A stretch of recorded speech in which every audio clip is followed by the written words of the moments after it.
इतिहास गवाह है, जब जब किसी महायुद्ध की कहानी लिखी गई, उसके पन्नों पर किसी न किसी को उसका दोषी ठहराया गया।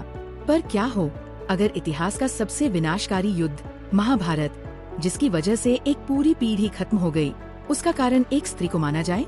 और क्या हो अगर वो स्त्री खुद ही अपने आप को उस विनाश का जिम्मेदार मानने लगे? आज हम बात करेंगे द्रौपदी की, पांचाल की राजकुमारी, पांडवों की पत्नी और उस यज्ञ सेनी की, जिसके स्वाभिमान ने इतिहास की धारा बदल दी। पर क्या वाकई वो सिर्फ स्वाभिमानी थी, या अनजाने में वो ही उस महायुद्ध की सबसे बड़ी वजह बन गई? सवाल ये उठता है कि द्रौपदी ने खुद को महाभारत युद्ध का असली कारण क्यों कहा? क्या यह सिर्फ एक पल का अफसोस था, या इसके पीछे छिपे थे वो गहरे जख्म जो उन्हें जीवन भर सालते रहे? चलिए आज इस रहस्य से पर्दा उठाते हैं।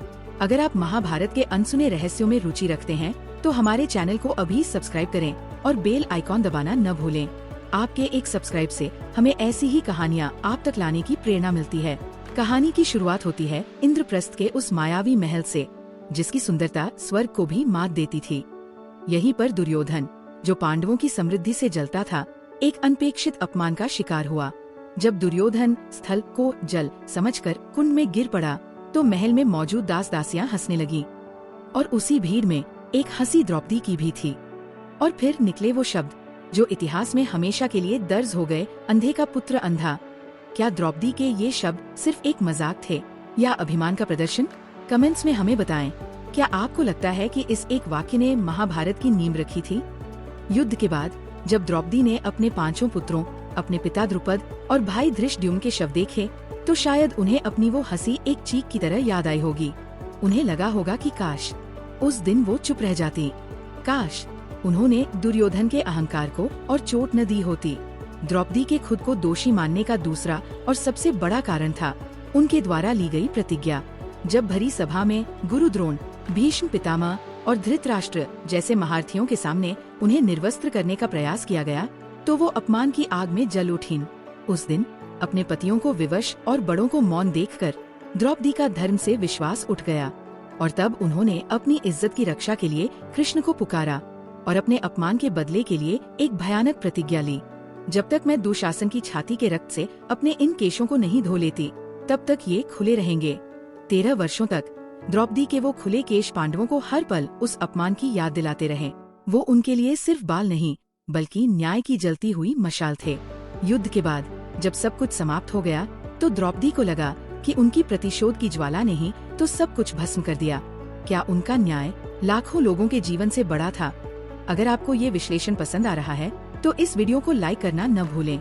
आपका हर लाइक हमें और गहराई से रिसर्च करने के लिए प्रोत्साहित करता है। कई कथाओं में ये वर्णन मिलता है कि युद्ध के बाद द्रौपदी अपने मन की पीड़ा लेकर अपने सखा कृष्ण के पास गई।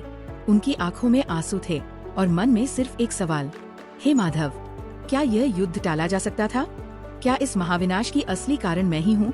तब कृष्ण ने उन्हें समझाया कि कोई एक व्यक्ति कभी भी इतने बड़े विनाश का कारण नहीं हो सकता।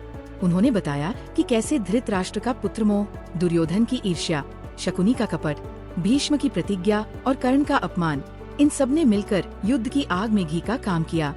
पांचाली, तुम्हारे शब्द और तुम्हारी प्रतिज्ञा उस चिंगारी की तरह थे जिसने उस बारूद को आग लगा दी जो सालों से इकट्ठा हो रहा था। तुम कारण नहीं, निमित्त बनी। कृष्ण के शब्दों ने द्रौपदी को सांत्वना तो दी, पर एक माँ, एक बेटी और एक पत्नी का हृदय अपने प्रियजनों को खोकर शायद जीवन भर खुद को कोसता रहा। तो क्या द्रौपदी महाभारत युद्ध की असली कारण थी? इसका जवाब हाँ और नहीं दोनों में है। वो उन घटनाओं की एक महत्वपूर्ण कड़ी थी जिन्होंने युद्ध को जन्म दिया। उनके अपमान ने धर्म युद्ध की नींव रखी, पर युद्ध की असली वजह हस्तिनापुर के सिंहासन के लिए पुरुषों का अहंकार, लालच और अन्याय था। द्रौपदी का खुद को दोषी मानना उनके संवेदनशील और न्यायप्रिय होने का प्रमाण है। वो समझती थी कि प्रतिशोध की आग में जब घर जलता है तो राख अपने भी होते हैं और पराये भी। आपकी इस बारे में क्या राय है? क्या द्रौपदी को इतिहास में सही तरीके से समझा गया है? नीचे कमेंट सेक्शन में अपनी राय हमसे जरूर साझा करें। हम आपके हर कमेंट को पढ़ते हैं। अगर आपको ये वीडियो जानकारीपूर्ण लगा हो तो इसे अपने दोस्तों और परिवार के साथ शेयर करें, और ऐसी ही ऐतिहासिक और पौराणिक कथाओं के लिए देखते रहिए हमारा चैनल। धन्यवाद।